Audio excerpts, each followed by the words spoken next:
Next we have all the way from Austin, Texas, Rob Conti, who is a geologist for the Texas General Land Office.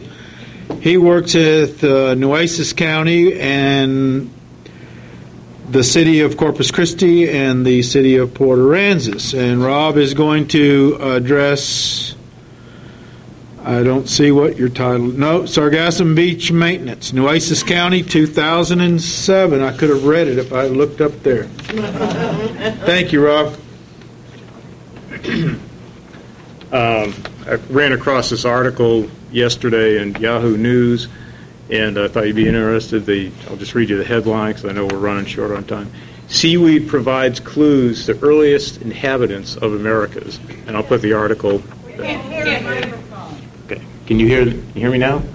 Okay. The article is Seaweed provides clues to earliest inhabitants of Americas. That was kind of interesting. I'm going to talk today on beach maintenance practices in Nueces County. I've only been with the General Land Office for about a year and a half, and so I really only know what I saw last year, 2007. And I saw that there were definite impacts on the beach gradients and morphology. And by the way, I'd like to thank Jerry Patterson, our commissioner, for allowing me to come down here and allowing me to study all of this. So the title of my talk, as John said, is Sargassum Beach Maintenance, Nueces County. That's all it's going to be on, Nueces County, 2007, and the effects on beach morphology. Beach maintenance is done by 3 jurisdictions in Nueces County: City of Corpus Christi, City of Port Aransas, and Nueces County. You can see, You can see here that this is where maintenance jurisdiction ends, and they so kindly move sand from one jurisdiction over to the next.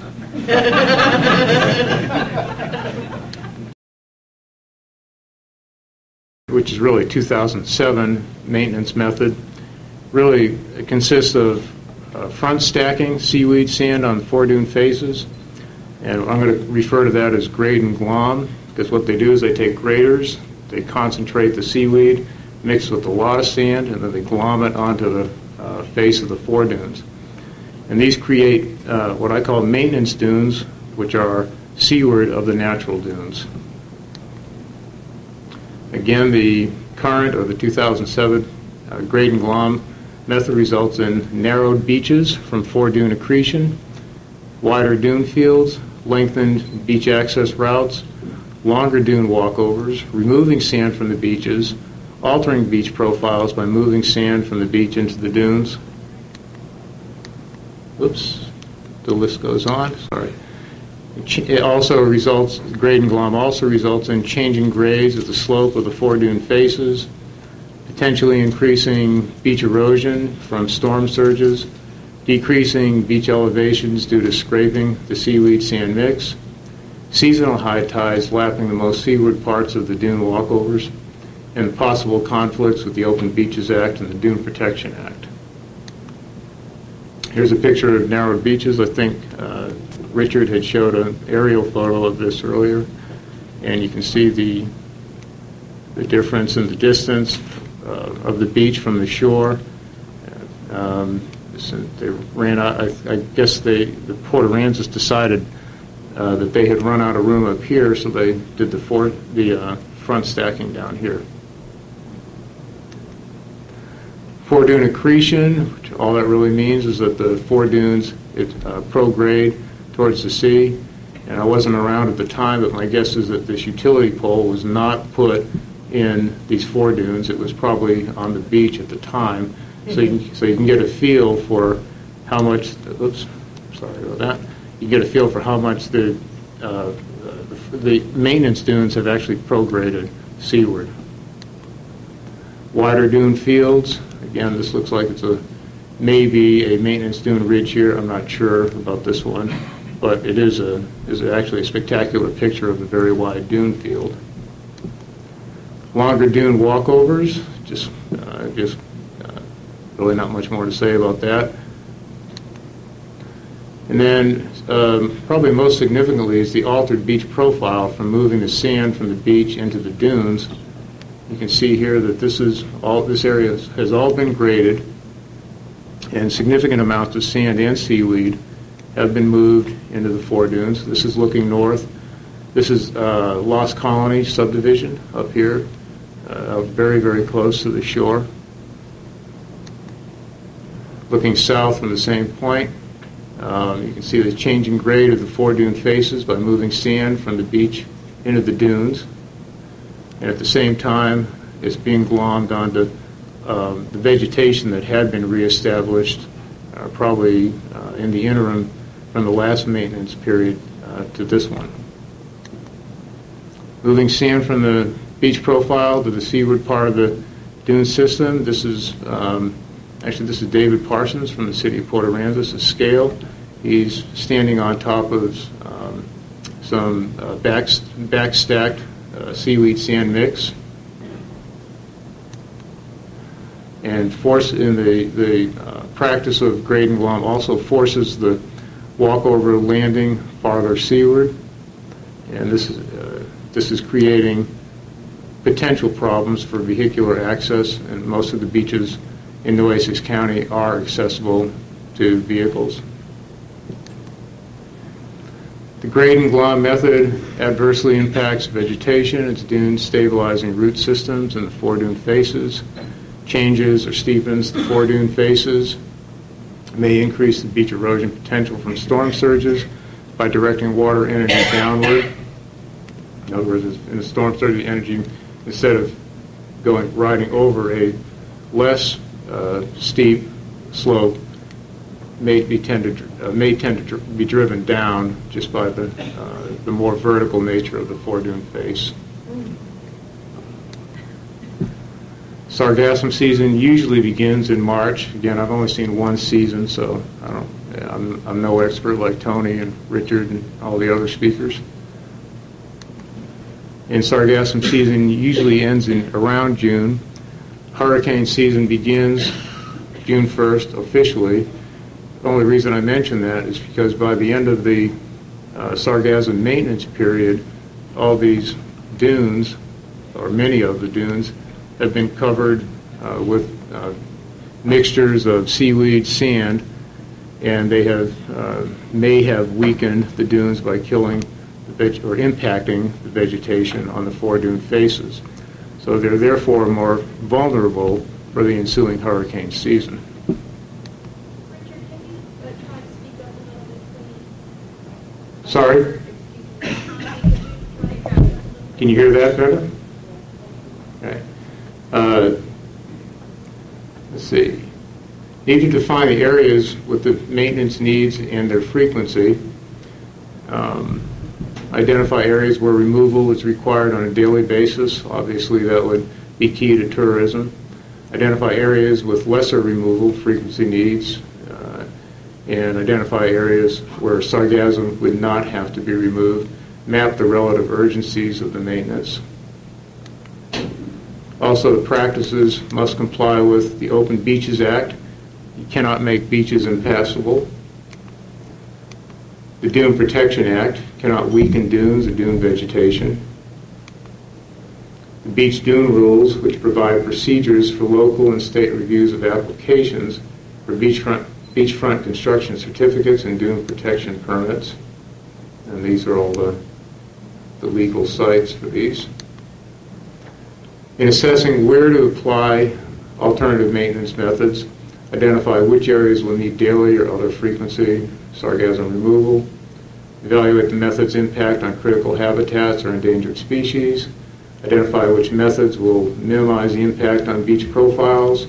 If successful, identify those areas where the method may be used successfully, other areas where the methods may be used successfully. And I think there's going to be some other speakers that will address potential commercial uses for removed sargassum.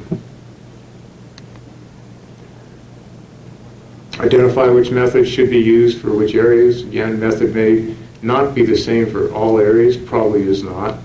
Method should comply with the Open Beaches Act, the Dune Protection Act, Beach Dune Rules, Texas Commission on Environmental Quality certification for water quality impact, any federal permits from agencies such as U.S. Army Corps of Engineers, and comply with all local plan requirements, assess the advantages and disadvantages of each method. Some alternatives, potential alternatives to grade and glom would include raking, and you've seen some of that today, scooping with a mesh or open bucket, snow blowing, windrows, not really snow, sand blowing, seaweed blowing, temporary storage of seaweed, seaweed trenching into the sand, you've seen some of that today. Do nothing about the seaweed, just leave it there. But whatever you do, the results of the selected options ought to be monitored. Here's a picture of raking. I've never seen it in person. This is a picture that I believe was supplied by City of Galveston, and we received in kind of a roundabout way.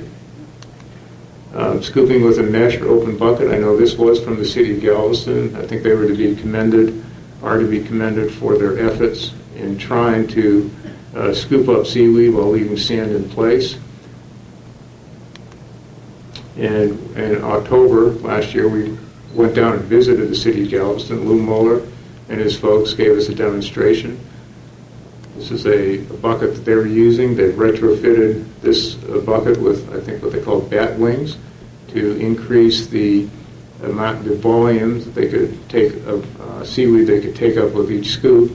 And then they were to run it on a float control, which would basically lift the teeth of the bucket 2 to 3 inches above the sand. So they've been making a very concerted effort to minimize the amount of sand taken up during seaweed maintenance. Here's a close-up of that. You can see the bat wings that were added onto that bucket. There's a picture of snow-blowing windrows. I think the city of Port Aransas gave us this picture. Otherwise, I can't really tell you much about it. I'm not sure that's actually seaweed, but that's the type of equipment that would be used. Temporary storage of seaweed. This was really something that came out of a discussion last April that the GLO had with the city of Port Aransas. Basically what it entails is taking the seaweed deposits, moving them landward, letting them decompose. After it's decomposed, moving the seaweed, sand mix back onto the beach, not to the swash zone, but onto the beach itself. And then the direction of movement would in general be in the direction of increasing erosion or decreasing accretion. And these storage piles would be about 1/4 to 1/2 mile from each other. If you tweak that method a little bit and realizing that there are places of the coast or the beach where the maintenance dunes have actually encroached on the beach to the point where you have a tidal incursion on the coast, it may be applicable to actually cut back into the maintenance dunes, take that material and respread it onto the sand, onto the beach. And one of the reasons is that the beaches, while they've been scraped, have also had their elevations reduced so that they're much more vulnerable to tidal incursion. So in this case, I believe it was either this walkover landing or another one during the October high tide, extremely high tide event. The high tide was actually lapping at the base of these, or one of these walkovers, and essentially making the beach undrivable. So in this photograph, have a front end load of it is borrowing some of the sand from a foredune. It's really for the purpose of filling in potholes, though, to enhance drivability. But it could be used to, this method could be used to respread some of the material stored in the maintenance dunes back onto the beaches. And this is basically just a tweaked diagram of that first one I showed you. This is just showing embayments here that could be carved into the maintenance dunes. This is the boundary between the maintenance and the natural dune. It's pretty much the same deal otherwise. Another method has been trenching that you all have seen this morning.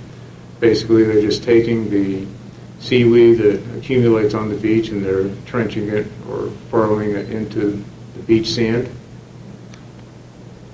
And one of the last options, I know many are in favor of just doing nothing.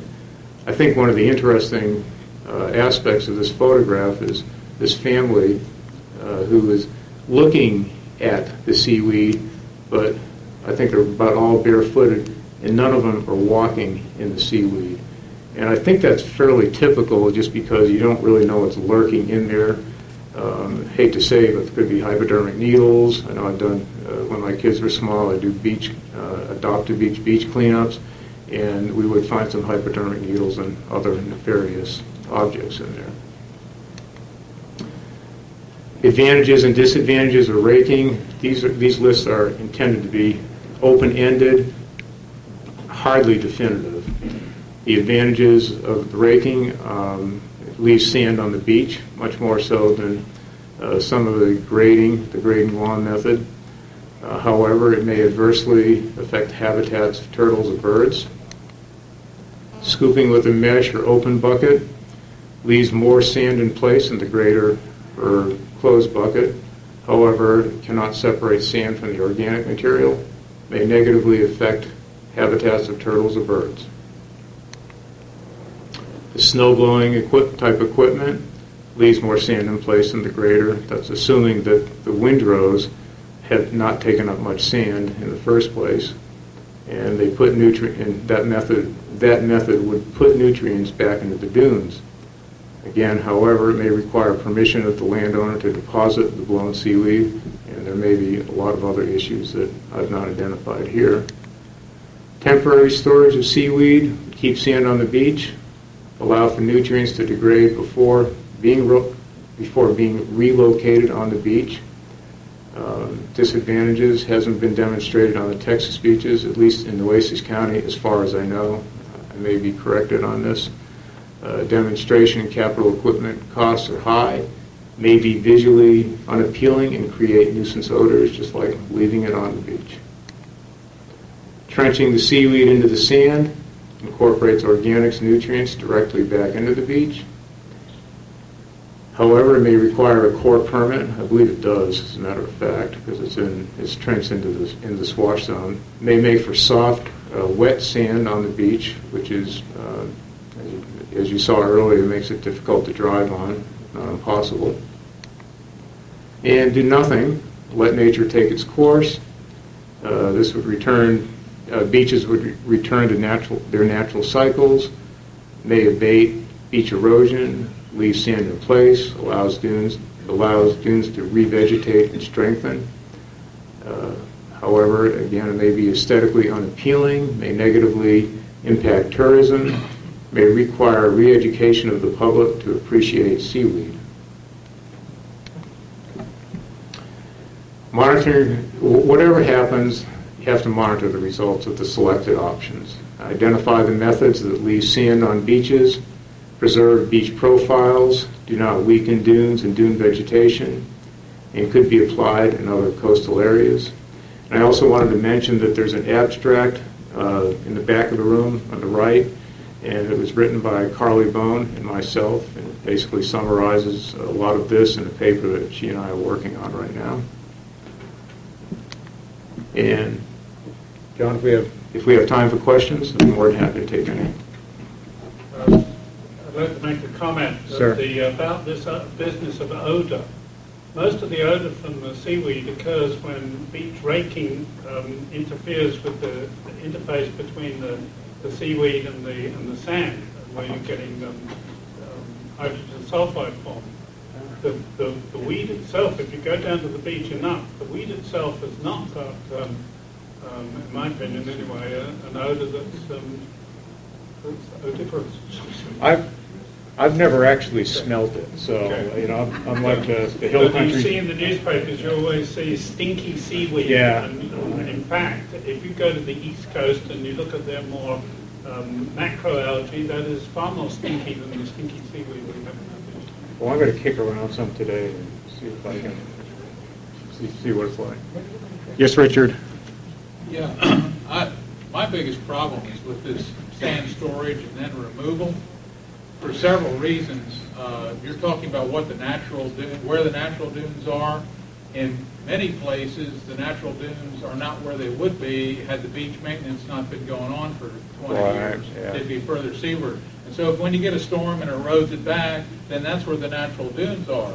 And if that is held at that location by using it as temporary storage and then moving the stuff back out again, you're going to end up with no dunes sooner or later. So the natural process is erode back, build seaward, erode back, and if we don't, either by doing it ourselves, since the natural cycle has been screwed up by building seaward naturally, or at least maintaining the present line, after a hurricane, well, that's going to be where the natural dunes are, and if it isn't allowed to build back seaward or done by man, we're going to end up with a net loss until we lose them all. So I've got a real big problem with that, because people tend to only look at it over very short time spans, and there's only a few people like Tony and myself that have been looking at this stuff for decades. Well, like I say, I've only been looking at it for a year and a half, so y'all have more insight to the long-term solutions. But More? Karen? When the vegetation gets on top of the maintenance dunes, does that move the official vegetation line? That's a really good question.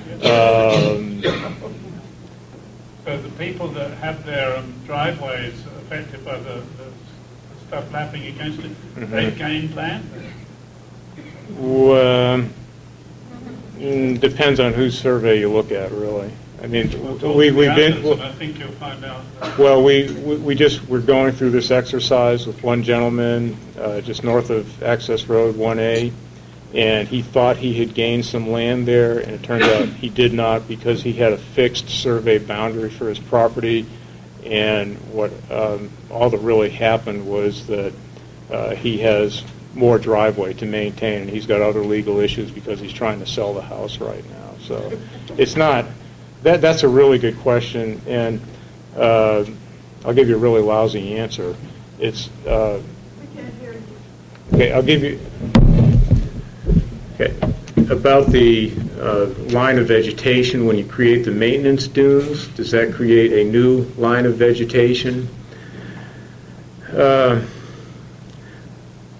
analogy in the rules would be dune restoration, because this is probably the closest process that grade and glom is related to. And in restoration, you're not allowed to build dunes any further seaward than 20 feet from the natural line of vegetation, unless it can be shown that natural dunes would grow there anyways by themselves. So I think David Parsons, David, you out there? David told me that, is this okay to use this number, David? That some of David's going to be. I'm going to tell you first, and then you can tell me if it was all right to say it. I think David said that they had some of the maintenance dunes had grown up to about 200 feet or so, possibly in parts. So that's 10 times what would actually be allowed under restoration. So that's a lousy answer to your question. It's complex. Here's another one on that same thing. Yes, Richard. That is that if the sea mean high tide line is the property boundary as opposed to a survey line, then the property owner owns the land to mean high tide or mean higher high tide, depending on which type of property it started out as. But he only has the use of the land for structures landward of the vegetation line. However, I suspect that property owner could forbid that any of his property above the high tide line be moved or shifted or taken somewhere else, because he owns that sand. He owns that beach. The public has right of access to it, but I doubt if the public has the right to move any of it or change its profile if he doesn't want it changed. Okay. I think we ought to take a. I'll sum it up by saying it's complex.